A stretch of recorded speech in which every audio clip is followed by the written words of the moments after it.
class 7 কৰি চাওঁ আহা 8.22 আমি কুৱেশ্যন নম্বৰ 1 তলত দিয়া ভগ্নাংশবোৰ একক আৰু দশমাংশ নিৰ্ণয় কৰা এটো একক আৰু দশমাংশ নিৰ্ণয় কৰিব লাগিব a 49/10 b 137/10 c 245/10 d 392/10 হ'ব এটো আমি কেনেকৈ উলিয়াম চাওঁ আহা একক আৰু দশমাংশ নিৰ্ণয় কৰিব লাগিব কুৱেশ্যন নম্বৰ a টো এটো আমি কেনেকৈ লিখিম ইয়াত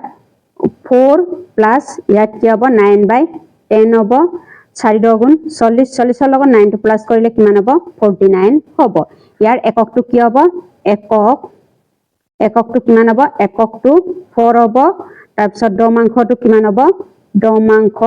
ইকুৱেল টু কিমান হ'ব 9 হ'ব এটো দশমাংশটো 9 হ'ব কুৱেশ্যন নম্বৰ 10 b2 এতিয়া এটো আমি কেনেকৈ লিখিম 4 সমস্ত 9/10 বুলি লিখিম একক মানে 4 দশমাংশ মানে 9 তাৰ পিছত 137/10 137/10 টোক আমি কেনেকৈ লিখিম 37 প্লাস ইয়াত কি হ'ব 10 হ'ব তাৰ পিছত এটো কি হ'ব 37/10 সমস্ত হ'ব এটো 13 আৰু 10 টো পূৰণ কৰিলে 130 হ'ব 130 লগত 7 প্লাস কৰিলে 137 হ'ব ইয়াত এককটো কি হ'ব এককটো 13 হ'ব তাৰ পিছত দশমাংশটো কিমান হ'ব এটো দশমাংশ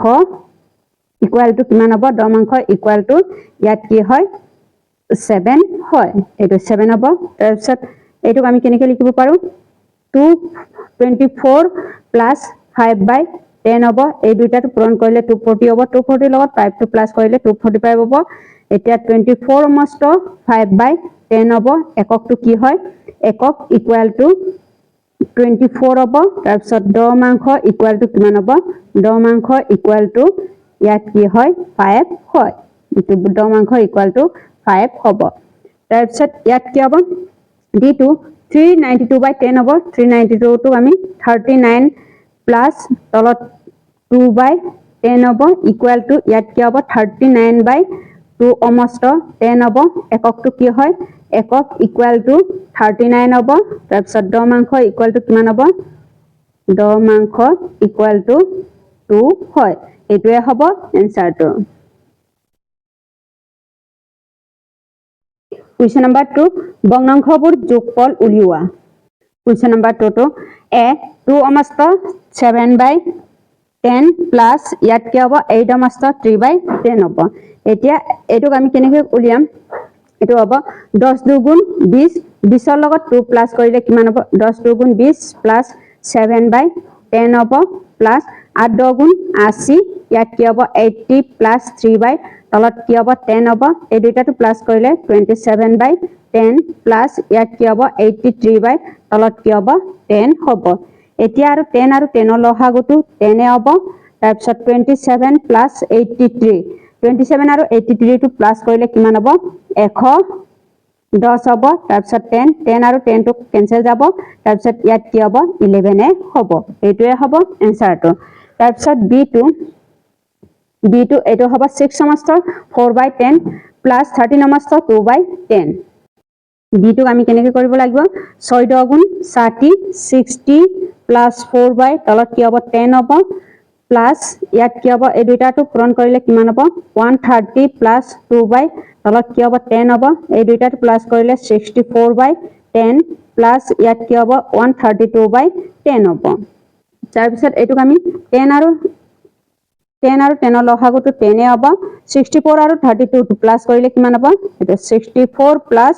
132 হ'ব এতিয়া এই দুইটাটো প্লাস কৰিলে কিমান হ'ব 196/10 হ'ব 196 টো 10 ৰ লগত হৰণ কৰিব লাগিব এটো 196/10 হ'ব এতিয়া ইয়াত কি হ'ব 10 এক গুণে 10 হ'ব 96 হ'ব 9 দুগুণ ইয়াত কি হ'ব 90 6 তলত থাকিব এতিয়া এটোক আমি কেনেকৈ লিখিম 19 সমস্ত 6/10 হ'ব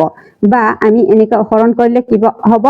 19/8 ৰ পাছত 0 টকাৰ কাৰণে 19.6 হ'ব এটোৱে হ'ব এনসাৰটো আমি এনেকৈ লিখিব পাৰো এনেকৈ লিখিব পাৰো কুৱেশ্যন নম্বৰ 3 কৰি চাওঁ আহা 8.2.1 ৰ 2 নম্বৰ প্ৰশ্নৰ পৰা তলত দিয়া বোৰত মুঠ দৈৰ্ঘ্য মান নিৰ্ণয় কৰা a স্কেচ পেন আৰু painting brush A to sketch pen আৰু painting brush এটোৰ পৰা আমি চাইকিনি লিখিব লাগিব স্কেচ এটো পেইন্টিং ব্ৰাছটো কিমান আছে পেইন্টিং ব্ৰাছটো এটো হ'ব 13 পইণ্ট এটো 13 পইণ্ট কিমান আছে 13.3 হ'ব এটো 13.4 13.3 হ'ব তাৰপিছত পেইন্টিং ব্ৰাছটো তাৰপিছত ইয়াত কি হ'ব স্কচ ব্ৰাছটো কি হ'ব স্কচ ব্ৰাছটো এটো হ'ব 12 এটো 12 পইণ্ট ইয়াত কি হ'ব 12.6 হ'ব 12.6 হয় এটোৰ পৰা চাইকিনি আমি কৰিব লাগিব এটোৰ পৰা এটোলৈকে কিমান সেন্টিমিটাৰ আছে এটো চাইকিনি লিখিব লাগিব এটো হ'ব স্কচ পেন আৰু পেইন্টিং ব্ৰাছ স্কচ পেনটো কিমান আছে স্কচ পেনটো ইয়াত কি হ'ব 13 পইণ্ট এটো 13 পইণ্ট ইয়াত কিমান আছে 3 সেন্টিমিটাৰ 13.3 সেন্টিমিটাৰ আছে তাৰপিছত পেইন্টিং ব্ৰাছ এটো পেইন্টিং ব্ৰাছ আছে এটো পেইন্টিং ব্ৰাছটো কিমান আছে পেইন্টিং ব্ৰাছটো 13 পইণ্ট এটো স্কচ পেন্সিলটো 12.6 হ'ব পেইন্টিং ব্ৰাছটো ইয়াত কি হ'ব পেইন্টিং ব্ৰাছটো 13.3 সেন্টিমিটাৰ হ'ব এই দুইটাটো প্লাস হ'ব 12.6 প্লাস ইয়াত কি হ'ব 13.3 হ'ব এই দুইটাটো প্লাস কৰিলে কিমান হ'ব এই দুইটাটো প্লাস কৰিলে কিমান হ'ব 25.9 সেন্টিমিটাৰ হ'ব B2 স্কচ পেন আৰু ক্ৰেয়ন পেন এটো হ'ব স্কচ পেনটো কিমান আছে স্কচ পেনটো এটো 12.6 হ'ব তাৰপিছত ক্ৰেয়ন পেনটো কিমান আছে ক্ৰেয়ন পেনটো 4 সেন্টিমিটাৰ হ'ব এটো ক্ৰেয়ন পেনটো সৰি ইয়াত 5 আছে 5 সেন্টিমিটাৰ হ'ব এটো ক্ৰেয়ন পেনটো 5 সেন্টিমিটাৰ হ'ব এটো হয়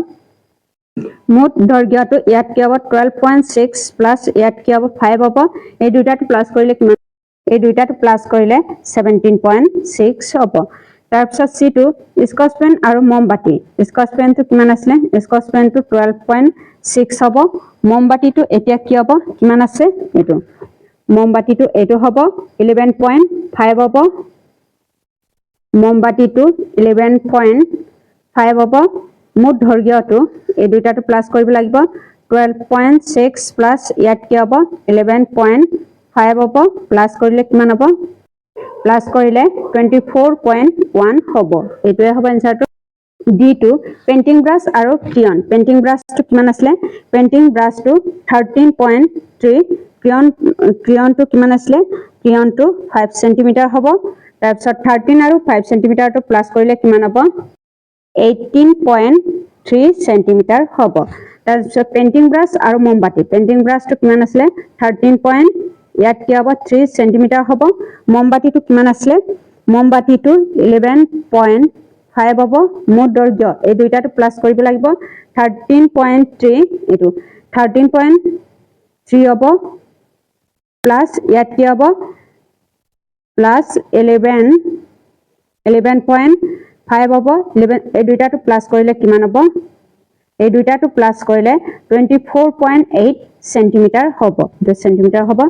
তাৰপিছত ক্ৰেয়ন আৰু মমবাতি ক্ৰেয়নটো কিমান আছে ক্ৰেয়নটো 5 সেন্টিমিটাৰ হ'ব মমবাতিটো কিমান হ'ব মমবাতিটো 11.5 হ'ব